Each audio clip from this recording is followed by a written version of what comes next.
네, 아마도 우리 각자에게는 즐겨 듣는 찬양 플레이리스트가 있을 것입니다. 저 역시도 출퇴근을 하면서 차에서 즐겨 듣는 찬양 플레이리스트가 있습니다. 그 가운데 더 웨이브 워십의 그렇게 살기를 이라는 찬양이 있습니다.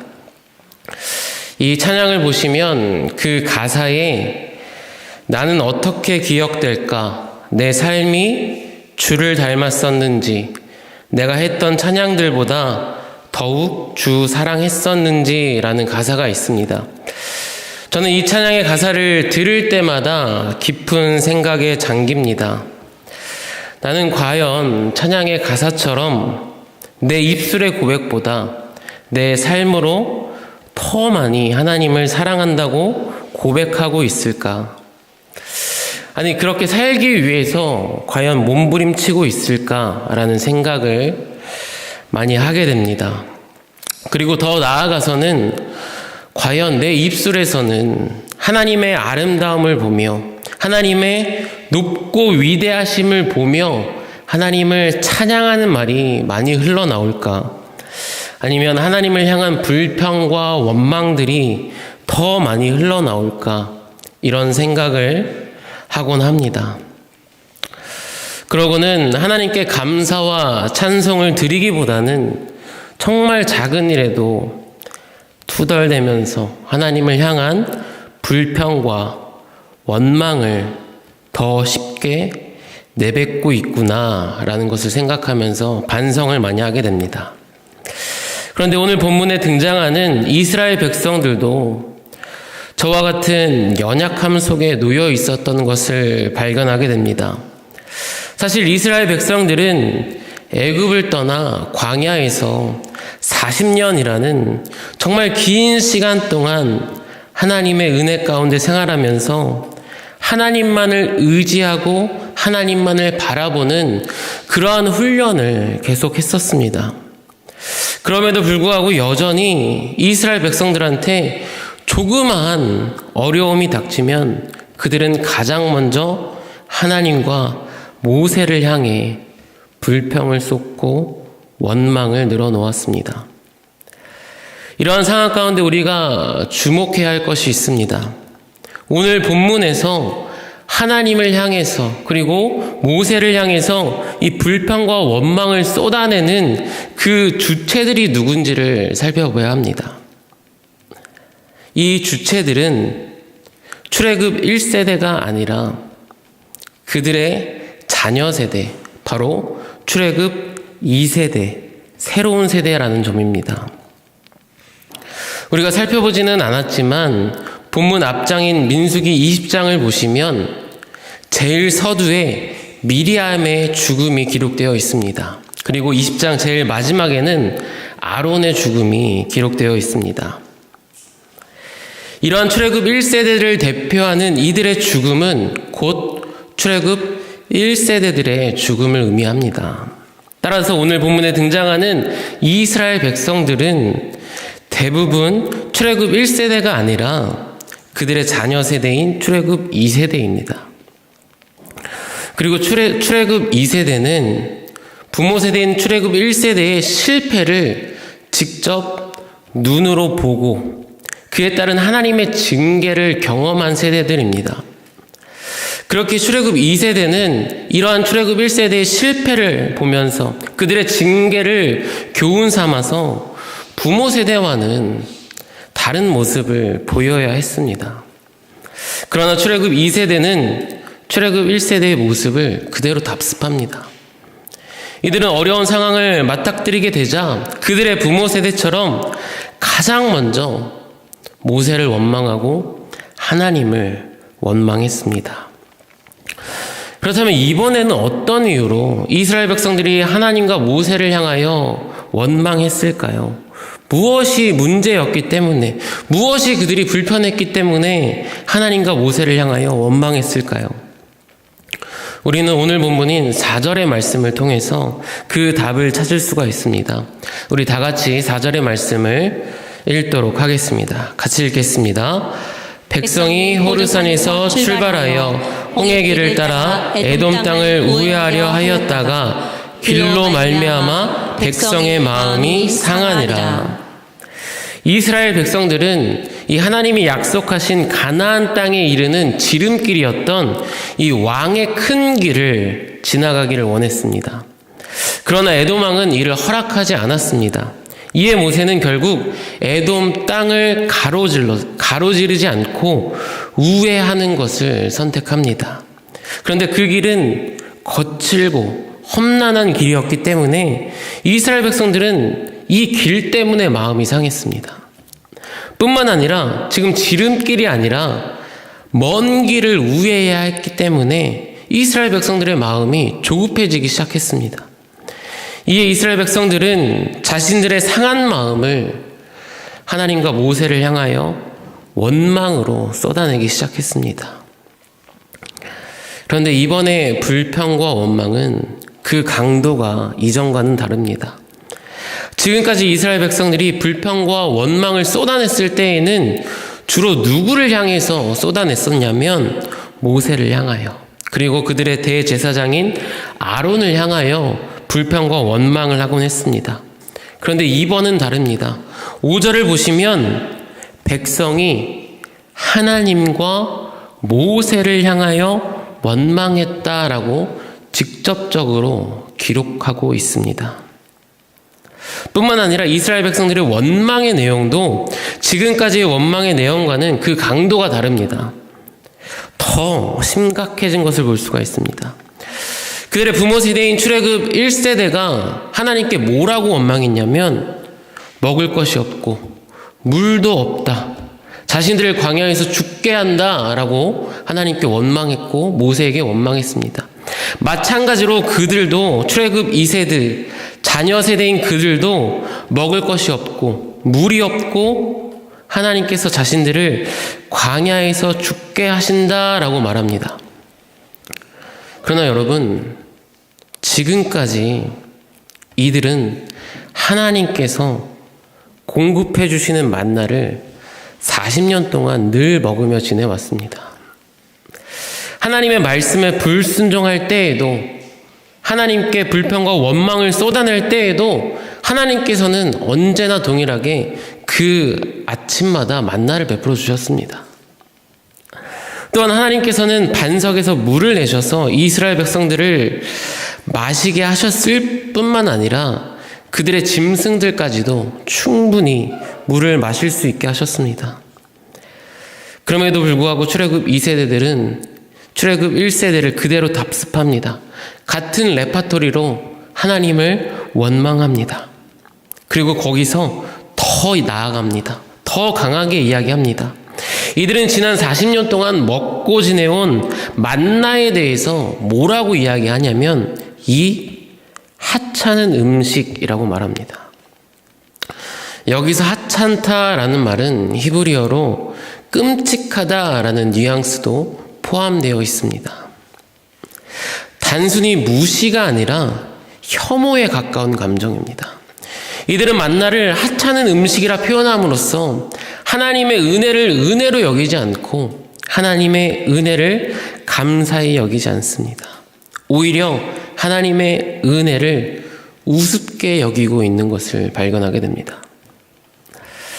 그렇다면 여러분, 과연 만나가 하찮은 음식, 끔찍한 음식이었을까요? 전혀 아닙니다. 여러분, 한번 잘 생각해 보시기 바랍니다. 만나의 맛은 어떠했을까요? 아무런 맛도 느낄 수 없는, 그냥 배고프기 때문에 어쩔 수 없이 먹어야 하는 무미한 음식이 아니었습니다. 출애굽기 16장 31절을 보면 만나의 맛을 이렇게 표현합니다. 만나의 맛을 꿀 섞은 과자 같았다라고 이야기하는 것을 볼 수가 있습니다. 또한 만나는 무엇 하나 부족함 없는 완벽한 음식이다라고 말할 수 있습니다. 여러분, 이스라엘 백성들이 40년 동안 꾸준하게 매일 먹었던 음식은 만나밖에 없습니다.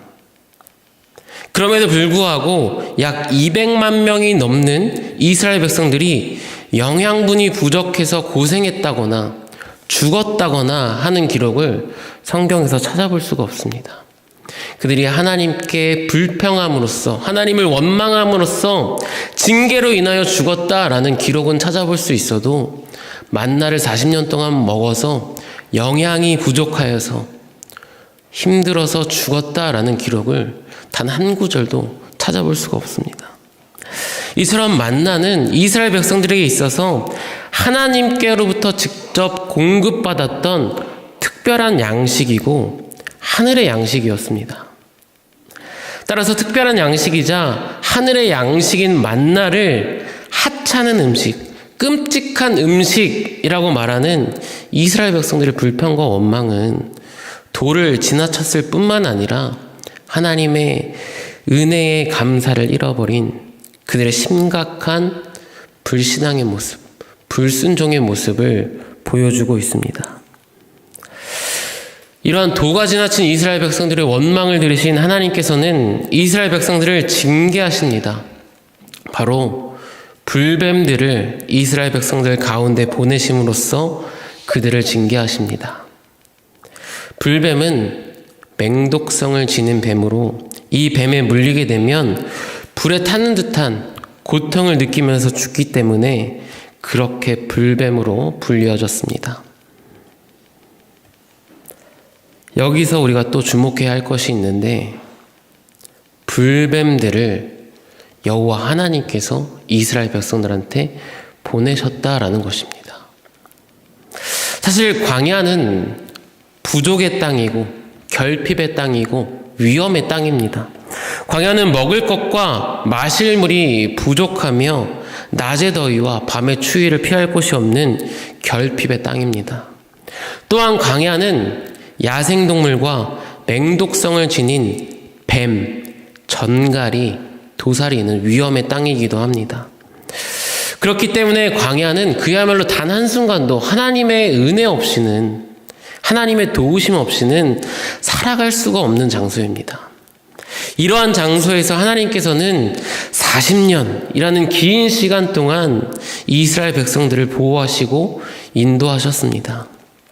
그들에게 만나를 주셨고 그들이 목이 마르다 불평하자 반석에서 물을 내시며 구름 기둥과 불 기둥으로 그들을 인도하셨을 뿐만 아니라 그들을 보호하셨고 그들을 불뱀과 전갈의 위험으로부터도 그들을 보호하시고 그들을 지키셨습니다. 이러한 하나님의 은혜를 신명기 8장 15절과 16절에서는 이렇게 이야기합니다. 제가 한번 읽도록 하겠습니다. 너를 인도하여 그 광대하고 위험한 광야 곧 불뱀과 전갈이 있고 물이 없는 간조한 땅을 지나게 하셨으며 또 너를 위하여 단단한 반석에서 물을 내셨으며 내 조상들도 알지 못하던 만나를 광야에서 내게 먹이셨나니 이는 다 너를 낮추시며 너를 시험하사 마침내 내게 복을 주려 하심이었느니라. 아멘.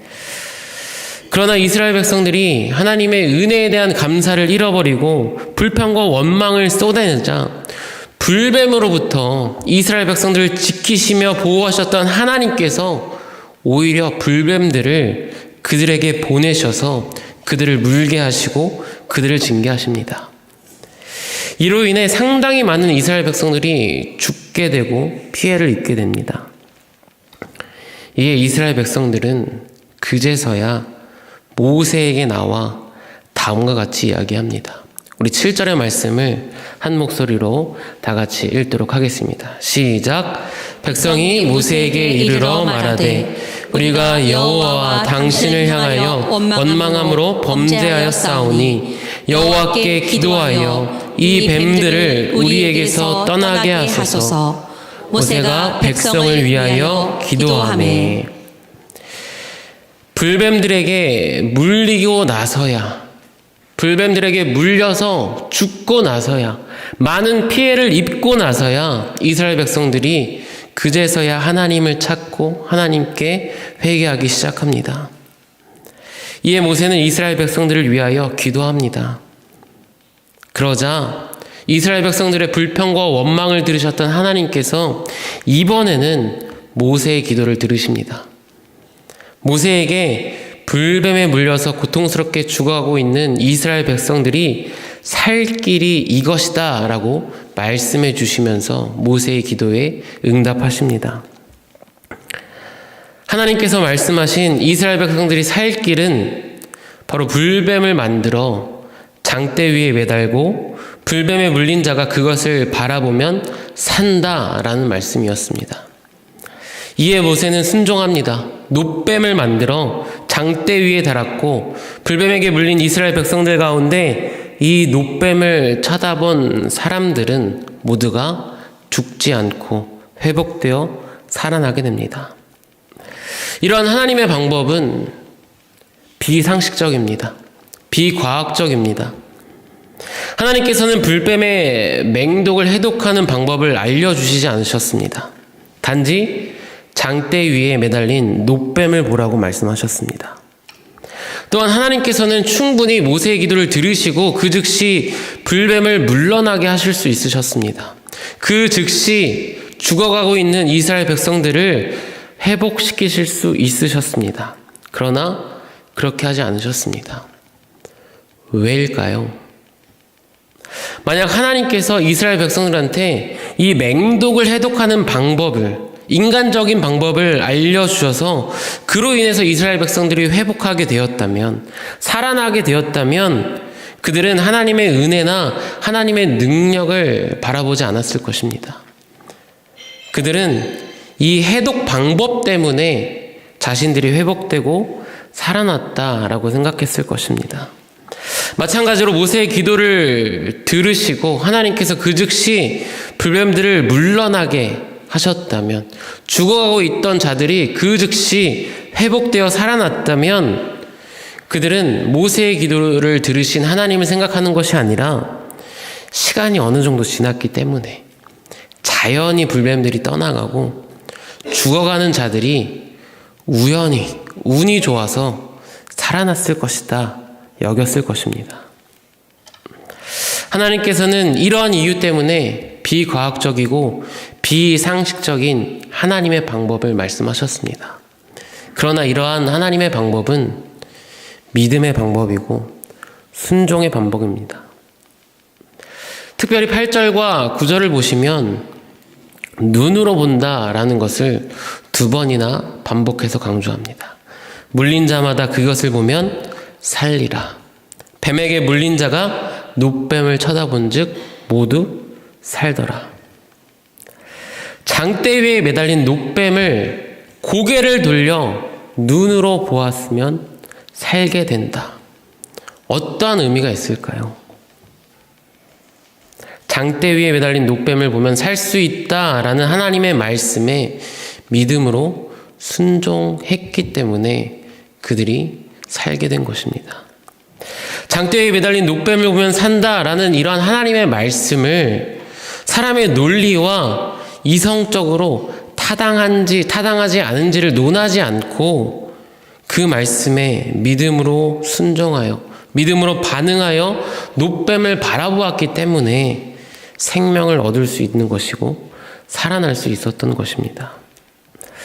우리는 이러한 놋뱀 이야기에서 잊지 말아야 할 것 2가지가 있습니다. 첫째는 이스라엘 백성들을 살린 것은 결코 장대 위에 매달린 놋뱀이 아니라는 사실입니다. 장대 위에 매달린 놋뱀 그 자체에 어떤 신비한 힘이나 능력이 있어서가 아니라 오직 하나님의 은혜, 하나님의 능력 가운데 죽어가던 이스라엘 백성들이 살아날 수 있었던 것입니다. 따라서 이스라엘 백성들이 이번 사건을 통하여 온전히 바라봐야 할 것은 장대 위에 매달린 놋뱀이 아니라 놋뱀을 믿음으로 순종하는 가운데 바라보게 하시고 그들에게 생명을 주시는 하나님을 온전히 바라봐야 했던 것입니다. 그러나 안타깝게도 이스라엘 백성들은 이 사실을 온전히 깨닫지 못합니다. 그래서 훗날 히스기야 왕이 종교개혁을 단행하여 이 놋뱀을 부수기 전까지 약 700년 동안 이 모세가 만들었던 녹뱀을 숭배하는 끔찍한 죄를 짓게 됩니다. 우리들도 마찬가지입니다.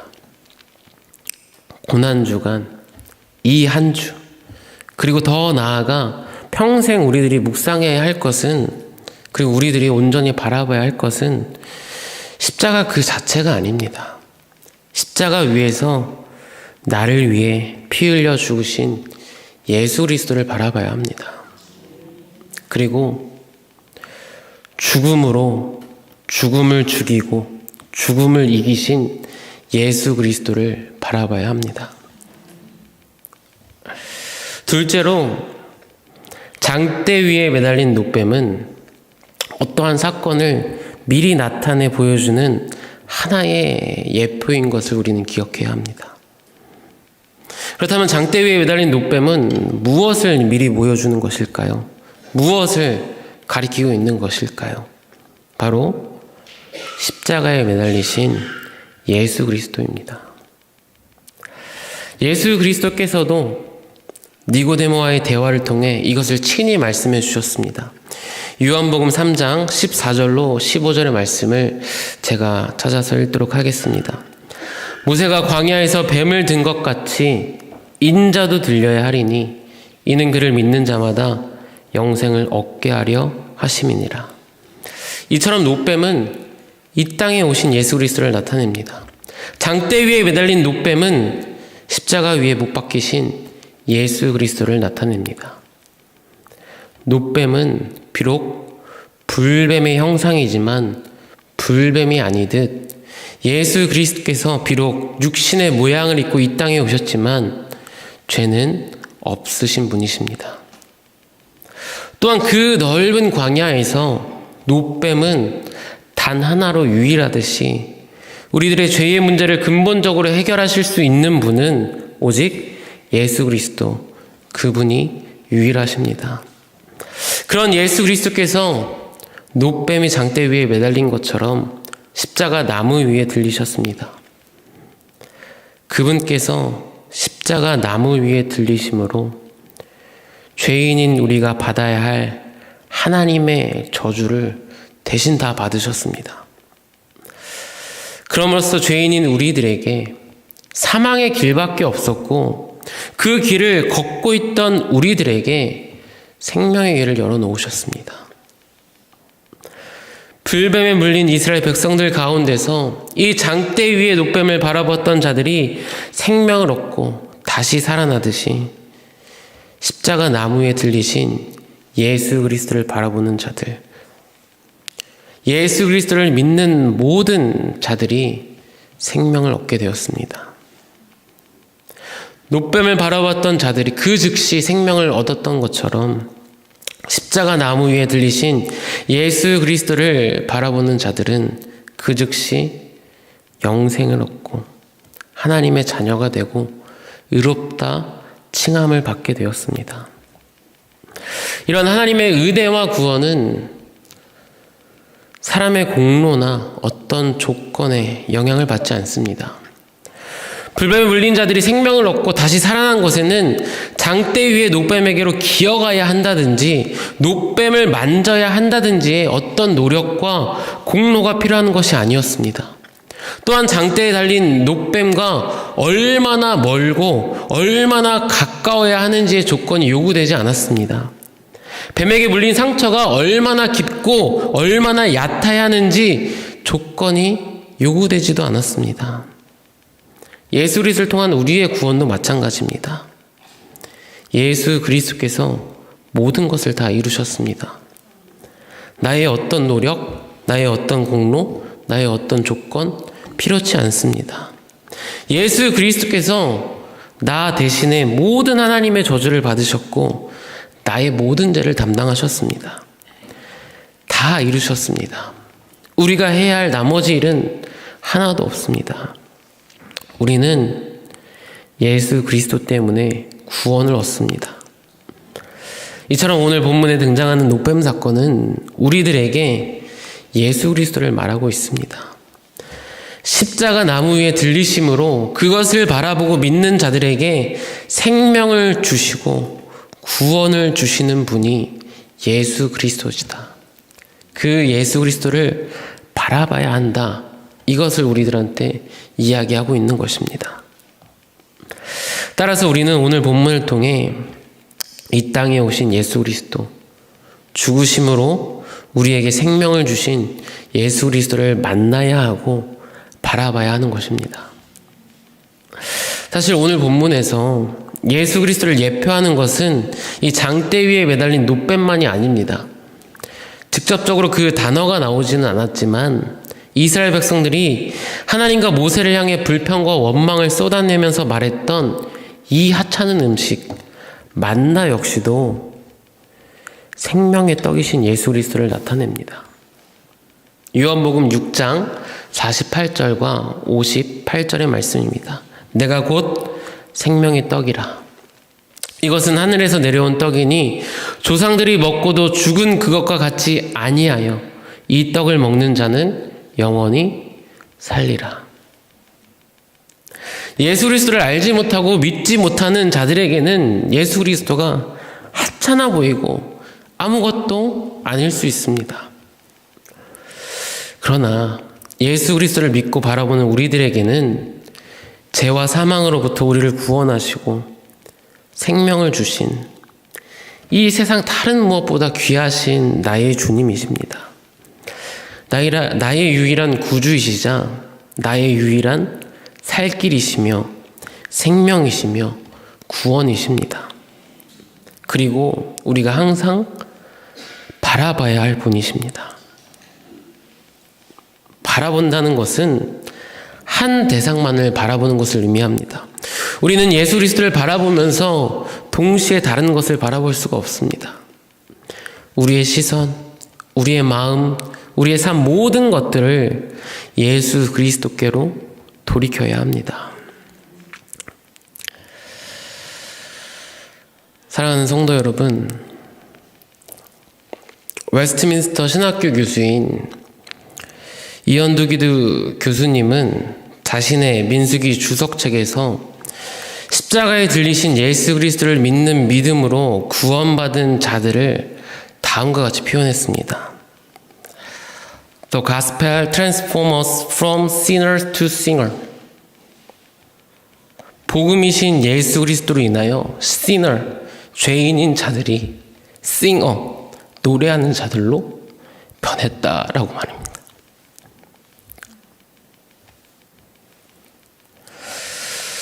오늘 본문의 시작은 바로 이스라엘 백성들의 입에서 쏟아져 나온 불평과 원망이었습니다. 그들은 창조주 하나님께서 만드신 입술로 그 하나님께 불평과 원망을 쏟아냈습니다. 그러나 오늘날의 우리는 달라야 합니다. 예수 그리스도를 통해 살 길을 얻고 생명을 얻고 구원을 받은 우리는 달라야 합니다. 우리는 더 이상 sinner, 죄인이 아닙니다. 우리는 singer, 노래하는 자여야 합니다. 광야에서 노뱀이 들린 것 같이 십자가에 들리신 예수 그리스도를 믿고 바라보는 우리들은 비록 광야 같은 인생을 걸어간다 할지라도 날마다 하나님께 감사와 찬송을 드려야 할 것입니다. 이 세상 무엇보다도 더 귀하시며 나의 주시며 나의 전부이신 예수 그리스도를 믿음으로 항상 바라보는 가운데 날마다 감사와 찬송을 드리는 저와 여러분이 되기를 이 시간 간절히 소망합니다. 아멘.